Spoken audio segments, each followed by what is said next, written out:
This particular extract is actually essentially a walk along a coastline. The scent of freshly fallen summer rain was in the air, filling Ivan's nostrils, lifting the corner of his lips like sunrise, along with the unmistakable scent of sea air filling all his senses. A serenity seemed to permeate everything from a rock garden. Its carefully laid stones and precision-planted flowers sang of the labour of love, of the gardener's sweet satisfaction and shared splendour. The broken fencing, like Dad's army marching down the street, cracks giving way to brambles, reaching out to walkers by like tentacles. The smile of a stranger, whose buoyant stride soon passed with a good morning, as good vibrations echoed with the momentum of eternity. A tuneful sigh of appreciation which tails off into a "why can't it always be like this" discord, resolved swiftly by the next step forward, onward, with a deep breath of all that felt right and incredible, rejuvenating whilst reflective, allowing wisdom to be grasped in the flow of an unfolding, unwritten story, pulsating sense of never having felt more alive, awake and aware. Awareness of settling currents of upheaval.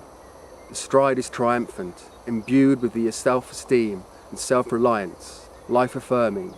I can look back without bitterness, even tenderness, deft of touch, no longer a strangling and suffocating grip.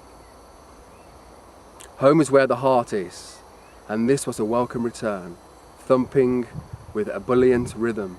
The rocky coastline beckoned, calling him, pulling him closer, like the dilating pupils of a promising lover. The hills stood elegant and wild as a mist started to drift and soften his gaze. Beads of sweat trickled from his forehead, raindrops bounced off pebbles and rippled the surface of rock pools like falling angels of light sacrificed to subterranean depths, whereupon they make their humble yet heroic journey back to the heavens. A weasel scurried a few feet in front of him, crowning the moment with rarity. A breeze blew behind him, willing him on, running when the narrow serpentine path widened, hissing over perilous cliffs, black, jagged, unforgiving, beautiful. The rest of Ivan's life appeared like a sequence of dreams, as if somnambulant through the uninspiring gloom. Now suddenly he found himself aligned with life for the first time in his life. An alien feeling, yet remarkably homely, with no one else to bear witness except the eyes of the wilderness. Everything seemed so perfect from way up here, a panoramic view with a cardinal point of view from within. To see the mess clearly, perfection and all the in-between. Life is a fucking messy business. How could you sustain this altered state of perception? That perfect note that echoes. Ivan's heart began to lilt. A bunny leapt from a bush close by, and he watched as it leapt and bounded over a stretch of green, disappearing into another bush. Ears erect and ever alert. Ivan thought of the weasel. It was just like the ones depicted in children's books. He thought of its jaw and sharp teeth, and laughed in a manner perhaps no other animal can. He reached a plateau, and through thorny brambles and thistles peered out at the magnificence. Stunned to a silence within himself, catching his breath, he looked around for a place to sit, laying out his jacket as the grass was still wet from dew and light summer rain. Ivan knelt at the inviolable altar, something stirring from deep within. He could in part compare it to a piece of music, cavatina, so perfect in substance and form. It has no other function but to amuse and play with the dreamy plasticine of interpretation of arranged vibration, providing him with a searchlight and impetus to delve the torpid depths of his psyche and shine with wonder upon whatever lurks, transposing it to the surface, reborn of imagination, spanning and rising above all cultures, a universal language of reverence and awe, a sequence of notes that did not have to happen and yet did so and will continue to do so, an ever-changing cosmic canvas where no one picture stays the same, mutating into another picture or in this case, sequence of notes, infinite, impossible form. Looking out to sea, Ivan felt sure that's where his destiny lay. Thank you. Well, it has rained a little bit here on the subject of water, and it looks like it's going to rain again pretty shortly.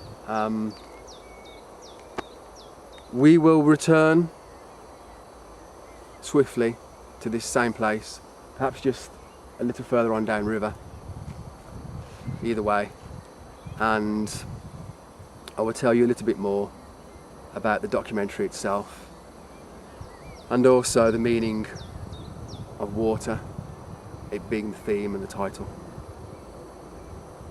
Which reminds me, have any of you ever read Charles Kingsley's The Water Babies? I first came across it as a child. This would have been early 80s, possibly even late 70s. And it was a film, and the first sort of half was in real time, so to speak. And the second half was animated. And I enjoyed it as a boy. I watched it with my brother Justin and my cousin Sarah, if I remember rightly. And it must have, although I don't remember it, it must have really permeated my consciousness. Something got stuck in there. And the second time I watched it was many years later, when I was, I believe I just turned 30, and yeah, I watched it on my own, and the part where the chimney sweep has run away from the big manor house and is being chased and wrongly accused of stealing something when it was his master, and he runs out to a river, not so different from this one, and there's a large bank, and he has a choice really. Does he turn back and basically get arrested, and God knows what they'd do to him, the merciless fuckers,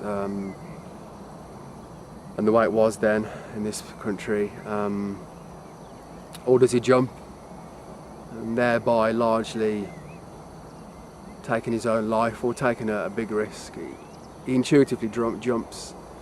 Before he jumps, there's also a kind of witch figure next to him, this lady dressed in black, who he's met previously in various costumes, but the same lady, and I would think some kind of spiritual guide, a positive presence, although interestingly she's clad in black, and I quite like that. And I remember him turning to her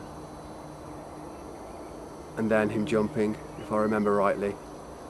And then a large part of the rest of the film is actually animated, cartoon styly. But I'll leave it there for now, and I'll see you soon.